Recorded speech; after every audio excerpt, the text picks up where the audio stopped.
Aaron Burr, third Vice President. Originally from New Jersey, he rose to prominence as a New York legislator and eventually a senator. He's best known for killing his longtime personal and political rival, Alexander Hamilton, in a duel, but also is a man of many accomplishments and held many distinctly American values.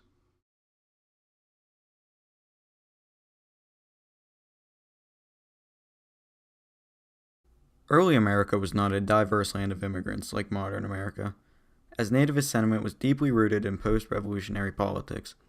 However, Burr repeatedly stood up for the rights of existing immigrants and welcomed all future ones, a stark contrast to his peers. Most notably, he was a leading opponent of a constitutional amendment to make non-Anglos second-class citizens, which included barring them from any political office. Burr passionately argued, America stood with open arms and presented asylum to the oppressed of every nation. We invited them with the promise of enjoying equal rights with ourselves and presented them with the flattering prospect of presiding in our councils and arriving at honor and trust. Shall we deprive these persons of an important right derived from so sacred a source as our Constitution? Interesting thing about Burr is that he was actually a passionate defender of PA Senator Albert Gallatin, who was a Swiss-born man legitimately elected to the Senate, but was kicked out over supposedly not meeting the 9-year citizenship requirement. And, this just really shows the value he placed on immigrants and outsiders in both politics and American society as a whole. Burr was also an opponent of the Alien and Sedition Acts and fought to protect freedom of the press in early America, defending journalists John Burke and Thomas Greenleaf. Finally, he was one of the earliest influential members of Tammany Hall, a society originally founded to oppose the aristocracy and known for offering assistance to struggling immigrant families. America as a melting pot is a very large part of national identity, and Burr's contributions to that should not be overlooked.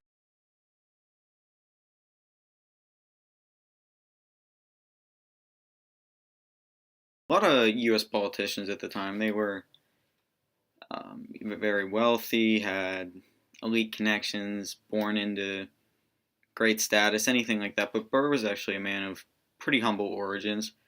His father's grandfather's very long line of preachers, and this instilled values of hard work, and he got by on a lot of cleverness and stuff like that. And these really never left him, and I think that's why he was so often a representative of the common man's interest. Burr worked tirelessly in the New York legislature to expand democracy to more Americans.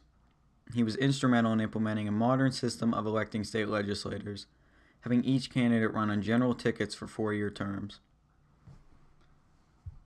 Additionally, Burr directed largely successful efforts to expand suffrage by expanding property ownership through systems of co-ops, where multiple people could lay claim to one piece of land. Into politics, Burr did do a lot for the common man, I'd say, but I think his biggest contribution came in the form of the Manhattan Company, which was the first bank in New York that was not Federalist controlled.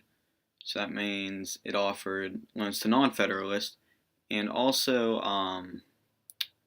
it was willing to give out loans to the working class, middle class, anybody who wasn't a wealthy Federalist, basically. And this was a big step in creating a little more class equality in New York and even across the nation. Burr pressed his peers to allow the public to attend debates while also working on debtor relief efforts, both boosts to the common man. Also, his supporters, or Burrites as they were known, were men of humble and diverse backgrounds, and he truly strived to improve the lives of those people. America is a nation where the common man has a say in government and can make a decent living through hard work and ingenuity. Both things Burr is partially responsible for.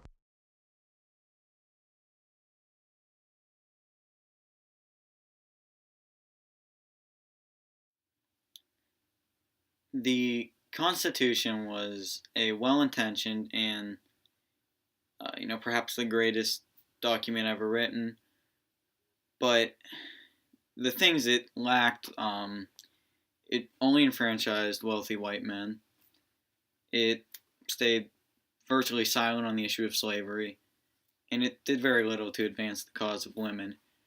And one thing I believe, and I think anyone who's knowledgeable about him would agree with, is that Burr was a genuine proponent of feminism and also abolition, which was very rare for that time period. Burr was a known admirer of Mary Wollstonecraft's Enlightenment feminism and applied these values in his life.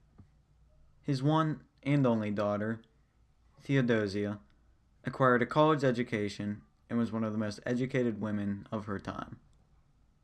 Burr wrote, "I hope yet by her to convince the world what neither sex appears to believe, that women have souls." I think something very telling of Burr's beliefs that occurred in the New York legislature was the abolition and the slavery debate. And in New York, abolition wasn't really a question. It was just a matter of gradual or immediate and outright. And Burr was a very passionate opponent of gradual emancipation because these bills included clauses that would disenfranchise blacks, ban intermarrying with whites, and forbid them from testifying in court. And what he did instead is he, along with a very, very vocal small minority, was push for outright and immediate abolition. But even more telling, I think, about his beliefs about abolition was the fact that he didn't own any slaves, which was, different from many of his peers. America, while not always in practice, is known as a land of equal opportunity. Burr played no small part in striving for this, as he was a passionate feminist and abolitionist in a time when neither of these beliefs were mainstream whatsoever. As the founder of the Aaron Burr Society, I see it all the time, that people think, he showed up, he caused constitutional problems with the vice presidency, shot Hamilton, that was it, that's all he did. But in reality, he was a very complex, fascinating, and virtuous man that should not be overlooked in history like he's been for so many years. Aaron Burr is an oft-forgotten, but immensely important early American politician. He was a genuine man who was less concerned with wielding power than bettering the nation, and despite modern media's interpretation, was firm in his principles. Many of these, such as abolition, feminism, and expanding democracy, have aged incredibly well and prove that he was one of, if not the most, progressive politician of his era.